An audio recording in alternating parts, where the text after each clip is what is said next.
What if some of your child's struggles aren't about effort, discipline, or parenting at all, but how their body processes stress at a biological level? Let's get one thing straight right up front. Genes can amplify vulnerability when the nervous system is already under stress. Know that MTHFR is not a diagnosis, it's a piece of the regulation puzzle. What is MTHFR? Well, it's a gene involved in methylation, a process the body uses to detoxify stress chemicals, make neurotransmitters that are really important for mental health, like dopamine and serotonin. It regulates inflammation, it supports energy and brain functioning. When MTHFR isn't working efficiently, which happens a lot in our neurodivergent population, I have MTHFR, single mutation. When it's not working efficiently, the brain may struggle. Clear stress signals, right? Maintaining that calm focus, recovery after emotional overload is a problem. It doesn't cause dysregulation, it lowers the margin of safety. It starts chipping away at that nervous system capacity that I'm always talking about. Our kids, we need space in our nervous system to be able to tolerate stress. Always think about your stress cup. Is it full? MTHFR adds more to our stress cup. I hope that's helpful. Why does it show up so much in our neurodivergent population, anxiety, all these other things? I see it in my Pants Pandas kids. I've only had two autistics. I used to, for like 20 years, be able to say one autistic. We recently had a second autistic that didn't have MTHFR, which is pretty darn common. So when a child has an MTHFR variant, and there's more than one, and chronic stress together, here's what you may see: heightened anxiety, emotional volatility, poor frustration tolerance, all of those things that we talked about at the other episode that are really like danger warning signs about potential mental health issues. You could also see brain fog or chronic fatigue, sensitivity to supplements or medications, all types of medications. If you're a poor methylator, you're going to struggle to detoxify. And remember, all medications, all psychiatric medications have some type of toxicity associated with them, even when they're beneficial. And so that's why it's really important to check to see if you have this MTHFR. You're also going to see slower recovery after meltdowns. You'll see a lot of things that you're like, hey, Dr. Rowe, you're telling me all the symptoms that we're seeing. Yeah, there's a lot of overlap with kids whose nervous systems are already activated. But what we know is people with this gene, they're more likely to activate. What's the nervous system connection? A nervous system under stress produces cortisol, adrenaline, inflammatory byproducts, and MTHFR helps to clear those. When methylation is sluggish, stress lingers longer than it should. The brain stays on alert, and regulation is just simply going to take more effort. The same school day for another kid, maybe they're having a tough day, they can shrug it off and complete. But this for a kid with MTHFR can just overload their system. Again, another variable in that stress cup. So MTHFR does not mean your child is doomed or you need some extreme protocols, because holy cow, in some of these Facebook groups, there's some extreme protocols. I had to get out of the main group because it was scary. Supplements alone doesn't mean that that's going to fix everything, or that genes may increase sensitivity, but regulation decides how the brain responds.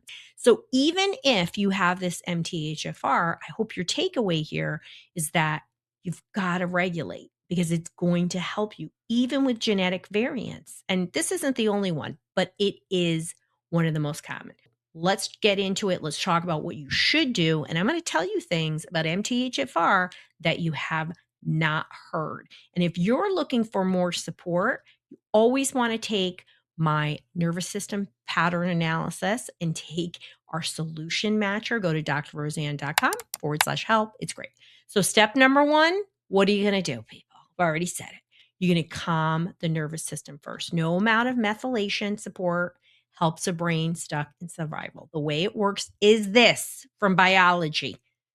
Yes. And plus, I've, worked with thousands of people. I know this works. Regulation, safety, recovery. Always in that order. It's just the way. Okay. Number two, when you have MTHFR, go back and listen to the whole other episode that I did on MTHFR, but it's pretty easy to test for it. And there's lots of genetic testing that you can just do online. I love doing some of those. Number two, we're going to support the brain gently.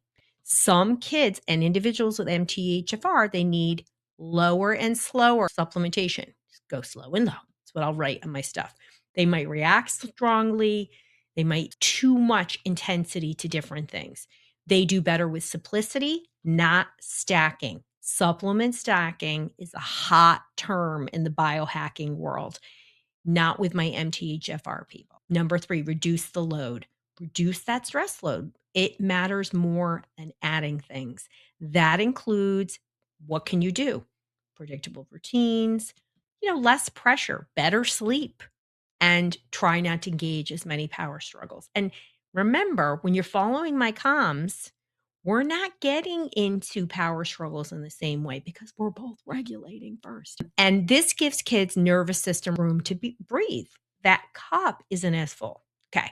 Number four, think systems, not magic wands. MTHFR is one factor among many. Regulation, sleep, nutrition, and support still matter the most. No single gene explains a child, but it can explain why some kids struggle harder, less successful with different supplements or medications or different treatments. It's a factor. I mean, it's something that as somebody who has MTHFR and is a very poor detoxifier, it's why I do PEMF every day.